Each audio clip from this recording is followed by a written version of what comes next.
تعال الشبابيك. الله يلعنك يا إسرائيل. لا إله إلا الله، لا إله إلا الله، لا إله إلا الله، لا إله إلا الله.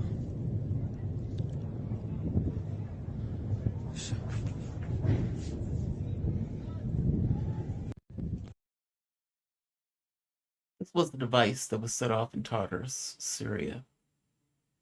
As you know, Israel has been stealing more and more territory in Syria, even to the point of now saying they're going to put settlers in stolen territory. The international community had not even recognized the Golan Heights as being part of Israel.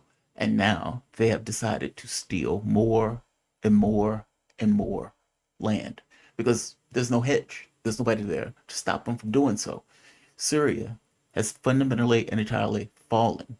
What was Syria is no more. And in one sense, you have jihadists who are trying to kill Alawites, not trying, have been killing Alawites, not to mention Christian community. And you have the Christian community, Sunni, Shia, Alawites, all of these people now seem to be rising up. And at some point, they're going to find guns under a box of bricks and be using those guns in order to fight back, meaning all hell is about to break loose in one part, which is just chaos. Israel, for their part, has decided to steal, occupy, and at no point are they going to give that back. In their mind, this is their move to create their greater Israel, and chaos only helps that. If there's chaos in Syria, Israel at some point could say, hey, well, we have to defend ourselves against that chaos. So, we need to expand further. Oh, and a little bit further. Oh, and a little bit further. And of course, the Turks have taken their pound of flesh also because the Turks are effectively backing the terrorists that took the place in the first place. But I want to go to Israel for a bit. After Israel invaded, they started bombing every part of Syria that had anything to do with any kind of weapons or anything else, basically fundamentally destroying any capability of Syria to defend itself. Now, of course, when you go to the jihadis, who Israel had been giving money to, medical support to, etc., they say, well, Israel has a right to defend itself. Now, these are the people who took over Syria, and yet, in no way would defend it from Israel's bombing, including bombing Damascus over and over, hundreds, 500, if not more, bombing campaigns, and they're still doing it today. The bombing you saw was from Tartus, and that took place, I believe, on December 18th, if I'm not wrong. An astonishing explosion. And تعال if you الشبابيك. notice, the speed of sound versus the speed of light, you can see it immediately. You hear it a few seconds later. الله يلعنك يا إسرائيل. لا إله إلا الله، لا إله إلا الله. God, I wish I knew what the guy was saying. If I had to guess, he's probably saying there's no God but Allah. But I don't know. I don't speak the language. Put it below if you can tell. Immediately, when that bomb went off, people started noticing certain things, such as an increase in radiation and seismic activity, and that these things were not normal, that these things were in relation to the explosion that went off. And they started to say, this looks like a nuke. And they were using these other cues to indicate this looks like a nuke and it fits within the context of it being a nuke. This article came out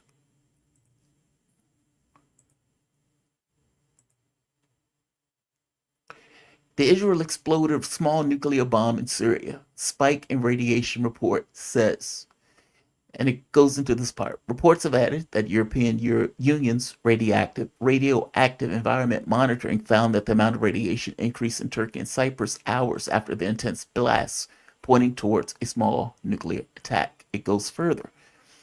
It says, in a step that has shocked the entire world, the Israeli Defense Force carried out an airstrike on weapon depot in Tartus, Syria on December 16th. I think I say 1816, through 2024. Throughout the massive strike, Israel reportedly destroyed Scud missile facility located in Syria. However, reports are speculating that the damage caused by the strike was more serious and a small nuclear weapon might have been used. Now, the reason they say that, as a result of the Israeli attack, an earthquake magnitude of 3 also occurred along the massive explosion. The earthquake was so huge that it was felt in Iznik in Turkey, 820 kilometers away. And some reports have also added that the European radioactive environmental monitoring surprisingly found that the amount of radiation increased in Turkey and Cyprus in 20 hours after the intense blast, pointing towards a small nuclear attack. All right, I want to play this one more time.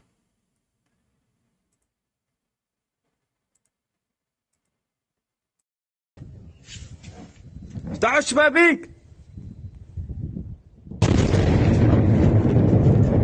الله يلعنك يا إسرائيل. لا إله إلا الله، لا إله إلا الله، لا إله إلا الله، لا إله إلا الله.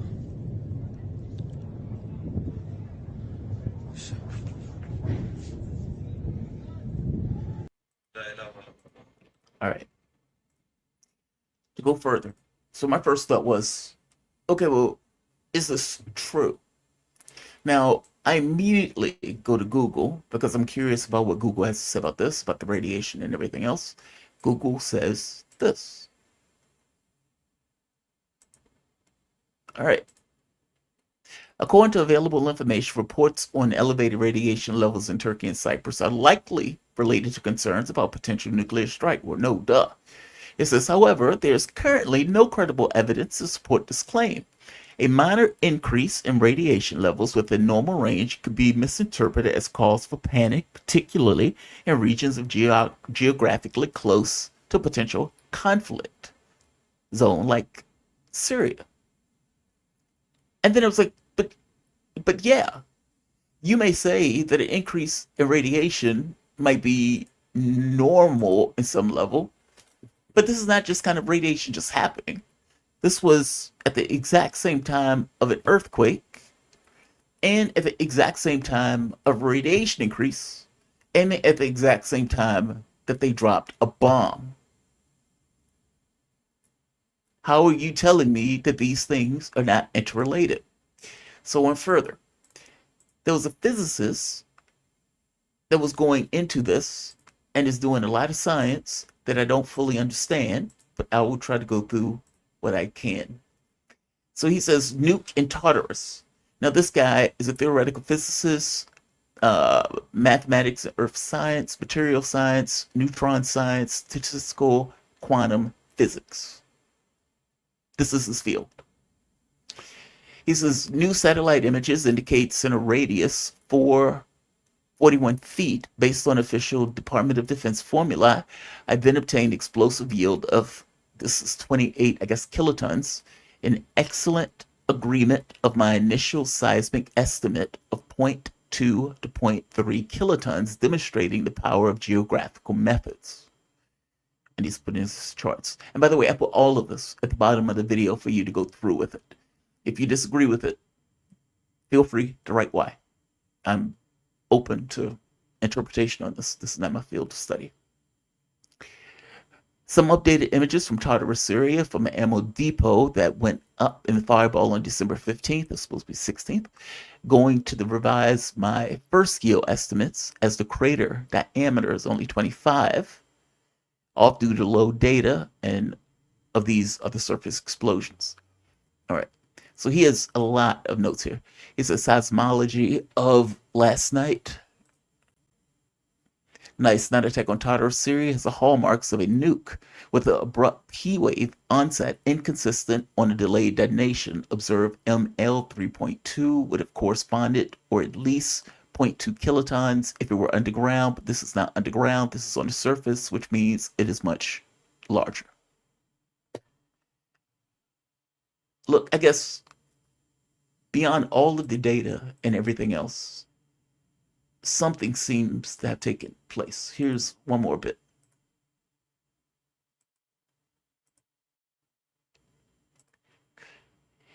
He says radioactive fingerprint of nuclear measured in Cyprus within, I guess this is dash 16 hours after the attack. Note that the dose rate peak cannot be ascribed to precipitation, as higher precipitation occurred on December 5th with no discernible radiation increase. Look, they may not want this to be true, and because it's Israel, they're not going to look into it one way or the other. But the fact that people are pointing out, hey, this looks weird. We've had a radiation spike at the exact same time of an earthquake, at the exact same time that they dropped this missile, with a hell of an explosion associated with the missile. Now they call it specifically a small nuke because it's a small nuke. I mean, if anything, it's a tactical nuke. But that's astonishing. If this is true, that's astonishing. الله يلعنك يا إسرائيل. لا إله إلا الله. لا إله إلا الله. How the hell does nobody care if that happened? It's easy for Google to say, well, there's no credible evidence because nobody looked. And the people who are actually pointing this out saying, hey, this fits within the context of a small nuclear device. And they said, well, there's no evidence for it. Nobody looked. Nobody looked. And the people who are pointing it out saying, it looks like this, they're just, yeah, okay, we're moving on. It's happening in Syria. We don't care. It's happening in Syria. We don't care.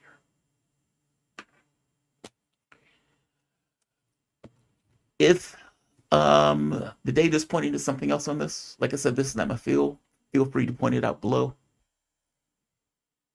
I'm open one way or the other. And I'm not a nuclear scientist. So there's that. It's just astonishing, that's all. It's happening in Syria, so nobody cares. And then to use the thing of, well, there's no credible evidence. Well, what does that mean? I mean, there's evidence, but then there's a question of, okay, well, it's credible when people actually look at it to evaluate it one way or another. But when nobody evaluates it one way or another, they hide behind this notion of there's no credible evidence. Okay, yeah, okay. What it looks like is a massive explosion went off. What it looks like is that there was seismic activity and radioactive activity that was consistent with a small nuclear device at the exact same time that that device went off. That's what it looks like. I'm going to say like, share, subscribe. You can support this work through PayPal, Patreon, Super Chats. All chats will be read, providing they're not racist, sexist, or bigoted. And of course, give it a like and hit the notification bell and subscribe to the channel. You guys have a fantastic day. Just outrageous. It's happening in Syria, so nobody cares.